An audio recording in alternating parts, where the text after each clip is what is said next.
তো ফ্রেন্ডস, তোমরা দেখেছো আমি কালকের ভিডিওতে বলেছিলাম যে আমরা নৈহাটি থেকে এবার আমরা যাচ্ছি কল্যাণীর ঠাকুর দেখতে। তো দেখো আমরা ট্রেনে উঠলাম, তারপরে এসে এই কল্যাণী স্টেশনে এসে দাঁড়িয়ে থাকলাম সবাই মিলে। দেখো এখানটায় কতটা ভিড় হয়েছে, এখন চতুর্থীর দিনে কতটা ভিড় ছিল তোমরা দেখো। তো আমরা লাইন দিলাম, এবার এর জন্য খুব একটা ভিড় হয়নি, তাও অল্প ওই যে লাইন দিয়ে যেতে। তো ওই দেখো চলে আসলো আমরা ঠাকুরটার কাছে। প্যান্ডেলটা অনেক সুন্দর হয়েছে, কি সুন্দর করেছে দেখো গাইজ। তোমরা কারা কারা কল্যাণীতে গিয়েছো অবশ্যই কমেন্টে লিখবে। আর এই যে দেখো ভিড়টা দেখো, এবার ভিড়টা ঠেলে আমরা চলে গেলাম। তো এখানে এসে কটা ভিডিও নিয়ে নিলাম, কটা ফটো তুলে। তো তারপরে আমরা প্যান্ডেলের অনেকটা কাছে চলে আসলাম।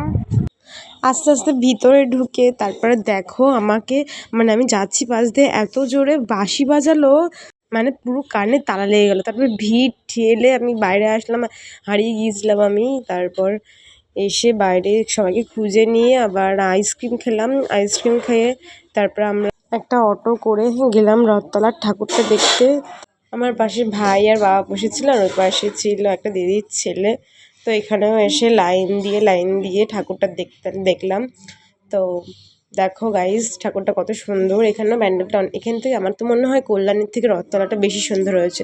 তোমাদের কি মনে হয় অবশ্যই কমেন্টে লিখবে। তো আমার মনে হচ্ছে কল্যাণীর থেকে রথতলাটা বেশি সুন্দর হয়েছে। অনেক ভিড় হয়েছিল, এই রথতলাটা একটু বেশি ভিড় হয়েছিল। বক বক করতে করতে এখনও প্যান্ডেলটাই আসি না, এদিকে আমি সুন্দরই বলে দিয়েছি। তো যাই হোক, এবার প্যান্ডেলটা দেখো কত সুন্দর হয়েছে। প্যান্ডেলটা কি সুন্দর লাগছে প্যান্ডেলটা। তারপর আমি আর মা গিয়ে ভেতরে, আমি আর মা আলাদা ছিলাম, তো আমি আর মা একসঙ্গে ভেতরে গেলাম। ভেতরে দেখো ঠাকুরটা অনেক সুন্দর ছিল। তারপর বাইরে এসে সবাই খেলাম ফুচকা।